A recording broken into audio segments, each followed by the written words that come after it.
동안 하셨나요? 오늘은 항암제에 얽힌 미스터리 4가지란 주제로 말씀드리도록 하겠습니다. 미스터리 1. 항암제가 암 전이를 촉진한다?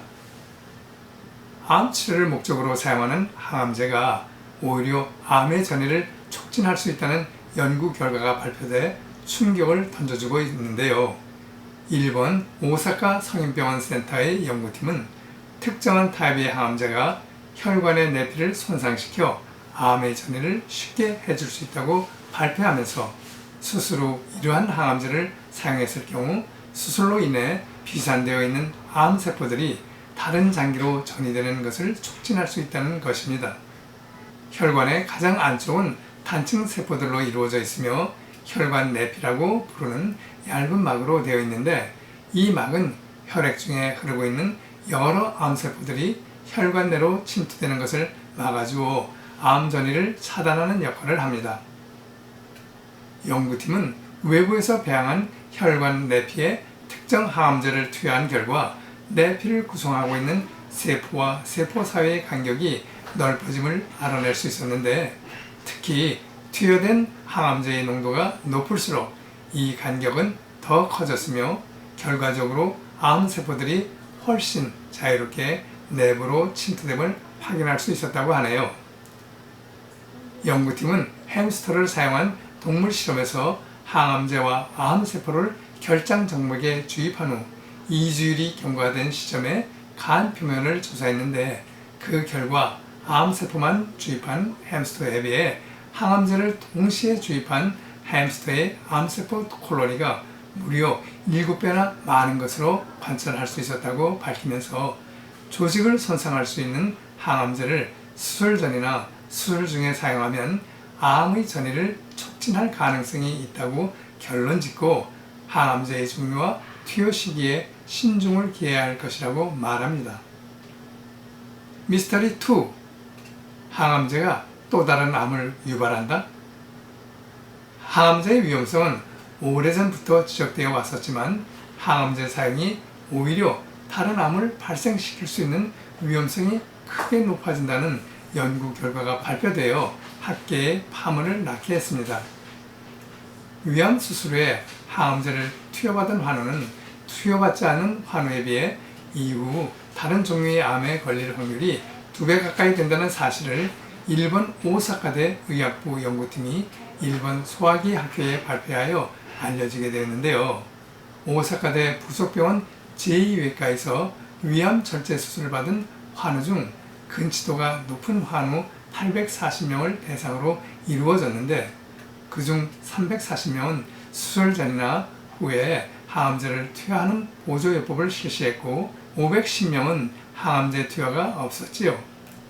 항암제에 의한 2차 발암 위험성을 알아내기 위해 수술 후 5년 이상 경과한 환우 중 위암 이외의 암이 발생한 비율을 조사했는데 5년 이상 경과 후 간암이나 폐암, 백혈구 등 2차적인 암이 발견된 비율은 항암제 보조요법을 실시한 경우가 6.3%로 항암제 사용이 없었던 경우에 3.3%에 비해 거의 2배나 되었고 특히 2가지 이상의 항암제를 병용한 경우에는 발암 위험성이 8%까지 상승됨을 볼 때 항암제 투여 시 단일 제제보다 병용할 때 위험성이 크게 증가됨을 보여주고 있습니다. 미스터리 3. 항암제 투약 후 암이 악화된다? 위암세포가 일부 항암제의 내성을 가지면서 다른 장기로의 전이가 훨씬 쉽게 일어난다는 사실이 밝혀졌는데요. 임상에서 때때로 항암제 사용 후 급격하게 암이 악화되는 현상이 알려져 있었지만 확실한 원인은 밝혀내지 못했는데 일본 시바가이기 국제과학연구소 연구팀의 연구로 항암제를 사용한 후에 오히려 암이 악화되는 현상을 설명할 수 있게 됐다며 이 같은 사실을 일본 암학회에 발표했습니다. 연구팀은 위암세포 중 간에 전이되지 않는 성질의 세포를 5종류의 항암제에 각각 내성을 갖도록 변이시킨 후 증식시켜 마우스의 위벽에 이식하고 6주 후에 해부하여 결과를 관찰했는데 그 결과 항암제 프로루라실과 시스플라틴의 내성을 획득한 두 종류의 암세포가 간까지 전이되어 있음을 확인할 수 있었다고 연구팀은 말합니다. 위암 환우에 대한 항암제 사용은 주로 수술 후 더 이상의 전이를 예방할 목적으로 사용하고 있지요. 미스터리 4. 암 완치돼도 안심 못한다? 14살 때 목 부위에 생긴 호지킨 림프종 진단 후 1년간 방사선과 항암제 치료로 완치 판정을 받았던 제이양. 그러나 5년 후 치료받은 부위에 기존의 암과는 전혀 다른 악성 섬유성 조직 구중이 생겼다는 진단을 받았지요. 의학의 발달로 암도 일부 치료되고 있지만 이처럼 기존의 암은 완치됐으나 또 다른 종류의 암, 다시 말해 2차성 암이 발생하는 빈도가 높아지고 있습니다. 2차성 암이란 기존의 암이 재발한 것이 아니라 다른 종류의 암이 또 생긴 것을 말하는데요. 외국 통계에 의하면 암 종류에 따라 차이는 있으나 일반적으로 암 치료 후 20년 이상 생존한 환자의 2차 암 발생 누적 위험률은 12% 선입니다. 2차 암 발생의 주 원인은 크게 세 가지로 보는데요. 암세포 박멸을 위해 사용한 방사선과 항암제, 그리고 유전적 소인이 그것입니다.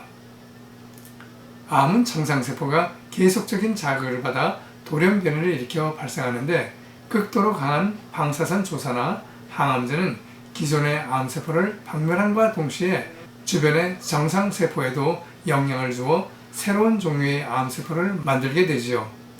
따라서 최근에는 2차 암 발생 가능성이 높은 것으로 알려진 항암제나 과도한 방사선은 암 치료 효과가 좋더라도 되도록 사용하지 않는 것을 원칙으로 하고 있습니다. 오래전 미국 국립암연구소 테비타 소장은 미국 의회에서 항암제로 암을 고칠 수 없다고 증언했으며 아울러 연구소가 발표한 보고서에는 항암제는 암을 몇 배로 늘리는 징암제라고 판정했지요. 현재 일본에서 암으로 인한 연간 사망자 37만 명 가운데 70~80%가 사실은 항암 치료 등으로 인해 목숨을 잃고 있다고 합니다. 항암제의 정체는 맹독성 독극물로 항암제의 대부분은 사실 독극약으로 지정되어 있습니다. 독약이란 체중 1kg당 20mg 이하의 분량을 포유류에게 주사했을 때 사망률이 50%가 넘는 약이며 극약은 200mg 이하에서 50% 이상이 죽는 약입니다. 온몸에 독성이 강한 농약을 휘감는 것과 마찬가지라 건강한 사람이라도 계속 투여하면 정상세포가 사멸해 죽음에 이르지요. 항암제는 독성이 강하기 때문에 계속 투여하면 암은 악성화되고 마침내 목숨을 거두고 맙니다. 사람들은 현대의학이 병으로 고통을 받는 환우를 낫게 해준다고 정말로 믿고 있죠. 아울러 사용되는 약들도 더없이 유효성이 높은 것이라고 믿고 있으나 항암제가 결과적으로 무서운 독극물 제제라고 하니 그러한 우리 믿음은 뿌리부터 산산이 부서져 버리는 것 같네요. 일본 암 의료의 최고 책임 부서인 후생노동성의 담당 기술관은 항암제가 암을 고치지 못하는 것은 상식이며 항암제의 맹독으로 많은 암 환우는 그 독으로 인해 죽어가고 있다고 말합니다. 아울러 항암제는 새로운 암을 만들고 있는 것으로 징암제라고까지 말하며 강력한 발암물질이라고 분명한 뜻을 전합니다. 더구나 항암제는 조혈 기능을 파괴하기 때문에 암세포와 싸우는 면역세포도 함께 섬멸되고 암과 싸우는 병사들을 모두 죽여버리기 때문에 기뻐하는 것은 암세포뿐으로 항암제의 정체는 결과적으로 암의 응원제라는 말까지 있지요. 참고로 현재 병의원에서 사용되고 있는 항암제의 종류와 그에 대한 적응증과 부작용에 대하여 알아두시는 것도 필요할 것 같아 간단히 다루어 보았습니다. 알킬 화제. 항암제로서 가장 먼저 개발되었고 많은 종류가 사용되고 있으며 대표적 약재로는 시클로포스파미드, 카르보콘 등으로 림프 유가종, 만성 림프성 백혈병, 호지킨 림프종, 난소암, 유방암, 고환암 등에 사용되고 있지요. 부작용으로는 근육마비, 정맥혈전증, 골수기능마비, 혈소판 감소증 등을 나타냅니다. 대사기량물질, 종양세포의 대사반응 과정을 저해하는 것으로서 메토트렉세이트, 프로로우라실 등이 대표적 약물이며 소아의 급성 백혈병, 만성 골수성 백혈병, 임파종, 여성의 육모마감, 유방암, 난소암, 결장암, 췌장암, 간암 등에 사용되고 있지요. 탈모증, 아구창성 분해염, 골수장애, 백혈구 감소증, 혈소판 감소증, 과색소 침착, 광감작 등의 부작용을 나타냅니다.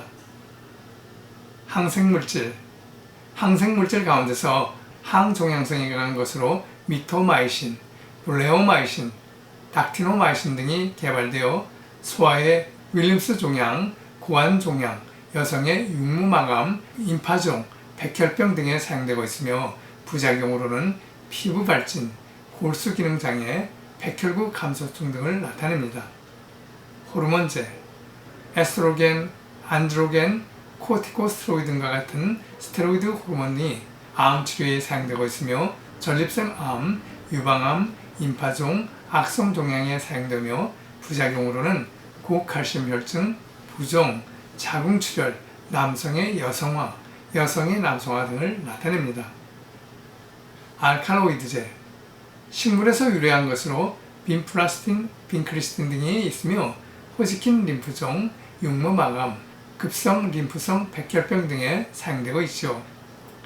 부작용으로는 탈모증, 백혈구 감소증, 혈전성 정맥염, 지각 이상, 시각장애 등을 나타내지요. 기타 항암제, 백금제제와 시스플라틴과 피시바닐, 그리고 방사성 동위원소인 방사성인, 방사선 요오두, 방사선 금 등이 사용되고 있으나 사용상 나타나는 부작용 또한 무시할 수가 없습니다. 이외에도 암세포의 특정 부분에 결합하여 암세포가 증식하고 분화되는 것을 억제하는 표적 항암제가 있는데 이 역시 당초에 이야기하던 효과면이나 부작용면에서 기대에 미치지 못하고 있으며 최근 들어 부작용과 독성 없는 꿈의 항암제, 암의 만병통치약이라는 수식어까지 붙여졌던 면역 항암제조차도 환우에게 반응하는 경우가 20에서 30%에 불과하며 투약 후 적지 않은 케이스에서 암 진행 속도가 오히려 빨라졌다든지 노화 촉진과 함께 여러 가지 만성질환의 발생 위험이 높아지는 등 신체 이상 반응에 대한 연구가 계속 나오고 있습니다. 지금까지 말씀드린 내용과 같이 현재 사용되고 있는 합성 항암제는 치료 여부를 떠나 인체에 치명적인 부작용을 일으키고 있다는 사실을 결코 간과해서는 안 됩니다. 만약 이러한 제제를 암 환우가 아닌 정상적인 사람에게 투약한다 하더라도 약제에 의한 갖가지 부작용으로 인해 곧 쇠약해지고 기력을 찾지 못하게 되겠지요. 하물며 면역 기능이 떨어질 대로 떨어져 있고 스스로의 자연 치료력도 거의 상실되어 있는 암 환우에게 항암제 투약으로 인한 결과는 말해 무엇할까요? 오히려 치료되기를 기대하는 것 자체가 이상한 일이 아닌가요? 일본의 암 전문의인 곤도 마코토 교수는 자신의 저서 의사에게 살해당하지 않는 47가지 방법에서 이렇게 말합니다. 항암제는 맹독과 같다. 흔히 항암제가 효과가 있다는 것은 암 덩어리를 일시적으로 줄인다는 의미일 뿐이다. 그 암 덩어리는 반드시 다시 커진다. 즉, 항암제가 효과가 있다는 것은 암을 치료한다거나 좀 더 살게 된다는 말이 아니다.